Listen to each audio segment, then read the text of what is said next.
Hello, welcome back to the channel, and this is a channel where we give you reviews, playthroughs, unboxings. We generally like to talk a load of bollocks about tabletop gaming in general, and in this video we're going to be talking about a game that was nominated for the Kennerspiel this year way back in 2014. We're going to be talking about Rococo, and in this game you will be using your staff to acquire different types of fabrics to make dresses that will impress the king and his guests, and eventually you'll be invited to a firework display where you may or may not set fire to the mansion. So in this video we're going to be giving you a very brief overview of the rules. We'll be telling you what we do like, what we don't like, and then we'll come back and we will tell you whether or not Rococo is still worth playing 6 years after it was first released. So remember, if you're new here, please consider subscribing to this channel, leave a comment in that section down below. We'll see you after this.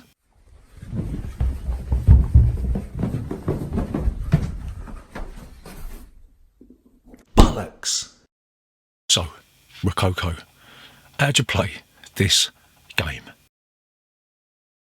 So Rococo is a bit of a mishmash of a lot of different types of genres. You've got a bit of deck building in there, and you've got some, I'll say worker placement, but it's more like area control type thing. And you've got a bit of engine building as well. So the first thing you're going to do is you're going to put the board out onto the middle of the table, and you'll see that the board is comprised of 5 different halls. In addition to that, you've got the terrace where you can have a firework display at the end of the game, and then you've also got the gardens where you've got statues, and you've got a fountain as well. At the bottom of the board you've got display windows where dresses will be placed, and you'll be attempting to buy the most lucrative dress at the best time, and then you'll either be able to flog it or rent it out to get money or victory points or whatever. So every player is going to be given a deck of cards with employees on it. Everyone's going to get the same type of cards at the beginning, but you have the opportunity to add to this throughout the game, right? So everyone starts off with a selection of masters. You're going to have journeymen, and you are going to have apprentices in your hand. So this game takes place over a series of phases. The first phase you're going to do, you're going to see who becomes the first player, and if you're in possession of the Queen's Favour card, you'll place it back there and you will be first player for this round. Obviously in the first round this isn't going to happen because somebody will have randomly been selected as the first player, but this is what you're going to do in subsequent rounds, right? So the next thing you're going to do as you prepare for the next round, or the first round if you're playing the first round, right, you're going to put some employee cards out in the relevant spot. There's always going to be 4 out there at any one time, and you will wipe any of the employees that were left over from the last round and you replace them with another 4 employees. You'll do the same with the resource tiles that are down in the bottom left hand corner of the board. You'll leave any tiles on there that were from the last round, but you'll just refill all the spaces that weren't used. And you'll do the same with the dress tiles. In the first round you'll put a dress tile face up in every window, but in subsequent rounds what you do, you'll wipe the last 2.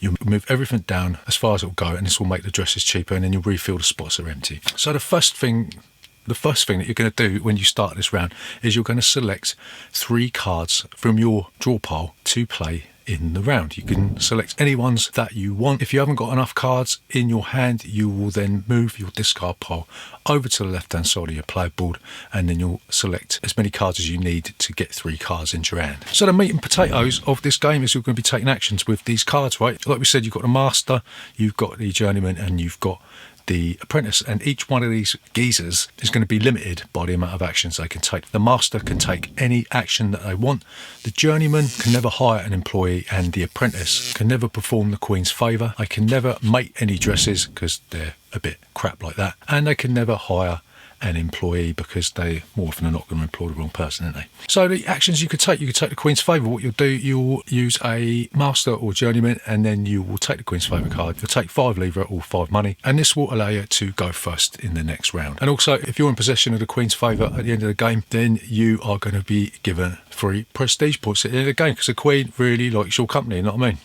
Next thing you're going to do is you're going to be able to acquire resources. This is quite simple. What you do is you'll choose one of the tiles from the display. You'll pay the appropriate cost depending on how many tiles are in each row.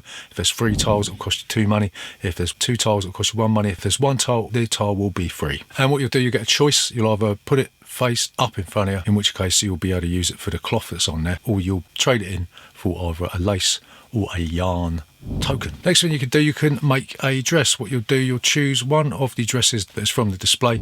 You'll pay the appropriate cost, whether it be a certain number of cloth, yarn or some lace, and you will take that tile, and again you've got a choice to make. You can either flog it for the amount of money that's involved, in which case you'll discard it and take the dosh, or you'll turn it over and you'll place it in any spot in the mansion, and maybe you'll get a benefit of money, or maybe you'll be able to take a free tile, or maybe you'll get some yarn or some cloth or whatever. The only spot you can't put it in is if the tile didn't come from a master, then you can't place it on the golden thimble spots, because we all love a bit of golden thimbling, don't we? These tiles will give you points at the end of the game. It's basically a simple majority. So if you've got the majority in each hall, then you will get the larger number of victory points, and if you're second place, then you'll get the lower number. If there's a tie, it's to do with the musician spots, which are classed as decorations, which is a bit strange, but it's a simple majority. And then there's different tile breakers dependent on certain stuff that I can't be bothered to talk about. Right, the only place you can't place these tiles is on the terrace.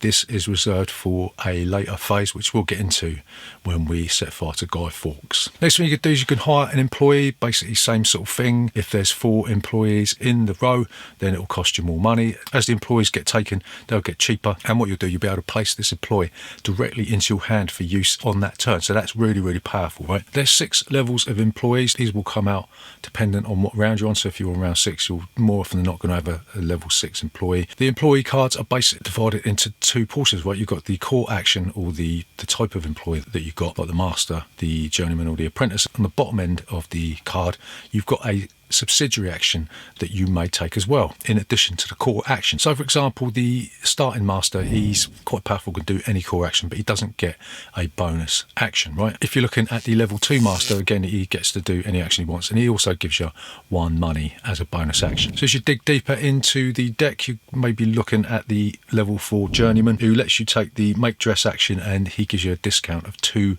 red cloth when you're doing it. Or maybe you've got the level 4 master, who, depending on how many cards you've got, he's going to give you a load of dosh when you play him. There's also some red cards that you can have in the final round that will give you bonuses for end of game scoring. For example, the red apprentice will give you 3 victory points for every yarn and linen that you have left over at the end of the game. So the bonus actions are one of the reasons why this game is so interesting, and some of these bonus actions, depending on your strategy, are really quite powerful. So next action you could do is you could depute, I think I pronounced that correctly, correct me if I'm wrong, right? But you can depute an employee. They will basically decide they don't want to work for you no more, and they'll bugger off and work for the king, right? So what you'll do, you'll basically take them out of your hand, and then you'll look at the bottom of the card, and it will tell you how much money you get for sacking yourself, right? So it's more like sort of like a redundancy package for the Rococo period. And then the final action you could do is you could fund a decoration. Decorations are splattered across the board like someone's puked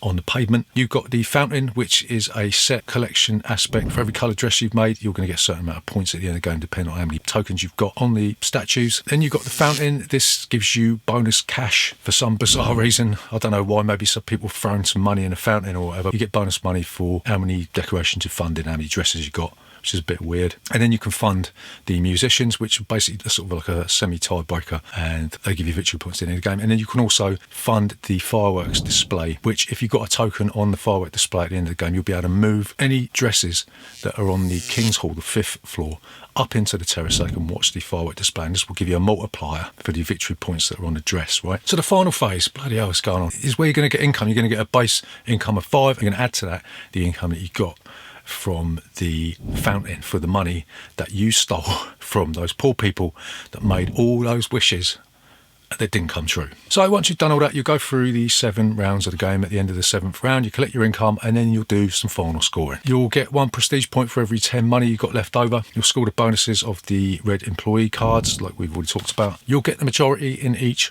hall. Whoever's got the most tokens in each floor will get the victory points. The ties are broken by musicians, or they're broken by who's got the most master dresses on that floor. Then you'll score the majority on the terraces for the firework display. You'll watch the fireworks on the terrace. This is where, if you've got a token on the firework display, you'll be able to move a dress with your token on it up onto that space, and that will give you a multiplier for the amount of points that you've got on that dress. You'll score points for the sets on these statues like we've already talked about. And then what you'll do, you'll go round the board and you will remove your property markers, and you'll score points for every fleur de lis that is on or near your property market. And once you've done that, the person who has the most prestige points, who has impressed the king with their dresses and their ability to pilfer cash from a fountain, will be the winner of Rococo.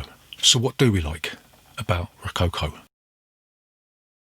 So the first thing that we really like about it is that the firework display is a great end-of-game tussle, right? It's too expensive to invest in at the earlier stages of the game, but once you've built up your engine, you've got loads and loads of money coming in, you're going to be thinking about that multiplier free spot, right? That really expensive multiplier free spot. Are you going to go for the cheap version and leave some spaces open, or are you going to double down and go for that rock hard times 3? And as the game comes to an end, everyone's going to be eyeing up those spaces on the firework display, right? Because they're going to want to move their dresses up into those spaces, right? So it could be a really, really nice tussle. You're going to be trying to second guess whether people are going to be trying to get dresses for the other floors and basically throw that away, or are they going to try and get those really lucrative points from the terrace? Love it. So the next thing we really like about it is the theme is really quite unique. When this come out, we were like, bloody hell, game about dresses. That's a bit weird, isn't it? But then games about making dresses and that sort of thing were quite rare. The only other one that really springs to mind is Pret-a-Porter by Ignacy Trzewiczek that was given a reprint a couple of years ago. That's the only one that we can think of, but that's more of a modern worker placement type game. This is sort of different to that, isn't it? Once you're going to be making dresses, there's other opportunities to invest in other ways of making victory points, yeah? So yeah, we really, really enjoy the theme of this game. So the next thing that we really like is that whilst this has got deck building in it, it's a completely different type of deck building to other games like Dominion and Marvel Legendary and all that sort of crud, right? Because whilst you're adding cards to your deck, the more cards that you get in your deck, the less opportunity you're going to have to get them out. What I mean is that where you're not shuffling your discard pile like all the other deck building games, you're going to actually have the option to choose which cards you want in your discard pile when you swap it over. Means that you're not really going to be second guessing whether or not those cards are actually going to come to you. You can actually formulate more of a strategy and plan ahead and think, well, I'll leave that one in my deck for now, but then I'll bring it in when I want to really pull the trigger on this part of the board, right? So that leads us on to the final thing that we want to talk about what we really like about this game is the fact that the employee cards come out in waves. They're not randomized, they're going to come out, you're going to have level 1 come out, and then you're going to have a mix of level 1 and level 2. So you know that the more powerful cards are going to be coming out sooner or later. So one of the conundrums of this game is, are you going to load your hand full of cards in the early stages that are more or less going to be doing just a little bit more powerful stuff than what you've already got, or are you going to wait and then use those cards, those more powerful cards that aren't going to be any more expensive, to load your hand with more powerful cards that are going to come around real quick, right? And the fact that these cards don't get any more expensive means that it's a really nice choice again when you're going to be using the high employee action, right? So what don't we like about Rococo? So the first thing we don't like about Rococo is that the first player is at a distinct advantage. We couldn't think of any way that the first player isn't going to be at an advantage. There's no mitigation on the strength of the first player because they're going to get first dibs of everything. They're going to get the first choice of the dresses. They're going to get first choice of the most lucrative fabric tiles. They're going to get first dibs of where they're going to place any of the stuff that they acquire, right? If you go last, you're going to be left with basically just the scraps out at the bottom of the cauldron, right? And we know that you can obviously use one of your cards to become the first player, but that really is forcing you to waste an action just to get something that you may have had for free, right? So what the game should have done, they should have had something, it mitigates the loss that you're going to get from not going first, maybe give you some extra money or maybe an extra employee or something that is going to make your life just that little bit more balanced. Second thing that we don't like about Rococo is that the statues and the fountain seem to be perhaps too weak, both at the beginning of the game because they're probably too expensive, and at the end of the game when you've got enough money to actually invest in the fountain or invest in the statues, the rewards are going to be, especially for the fountain, going to be quite weak because that gives you money based on what you've already done. But if you invest early, you're not going to be getting anything back because you haven't got anything on the board that's going to give you the requirements to get the money. If you leave it, there's not going to be much time left, so you're not going to get any money anyway, right? So even just looking at the board, they do look quite lonely when they're down there on their own. They look like they want to just curl up and die at the bottom of the board, and all the games we played of this over the years, those things are probably the least used decorations in the old game, aren't they? So the final thing that we don't like about Rococo is that sometimes, especially towards the end of each round, there's going to be occasions where you ain't going to be able to do anything. At the beginning of the game, most people tend to scramble for the fabric, and like if you go last, there's a chance that you're going to be left with an apprentice and you're not going to have anything to choose from. If you do have something to choose from, then it's going to be complete and utter crap, and you don't want to do it anyway. And this goes on for maybe 3 or 4 rounds where you're just thinking, well, I haven't got anything to do. I don't want to do that. I haven't got money to do that. This bloke isn't going to help me one bit. So you just end up thinking, well, I can't take the action. I'm going to take the bonus action. There's going to be occasions where the turn is going to be a bit wasted, a bit like me in the 1990s. So to summarise, is Rococo worth your time and bother today and in the future?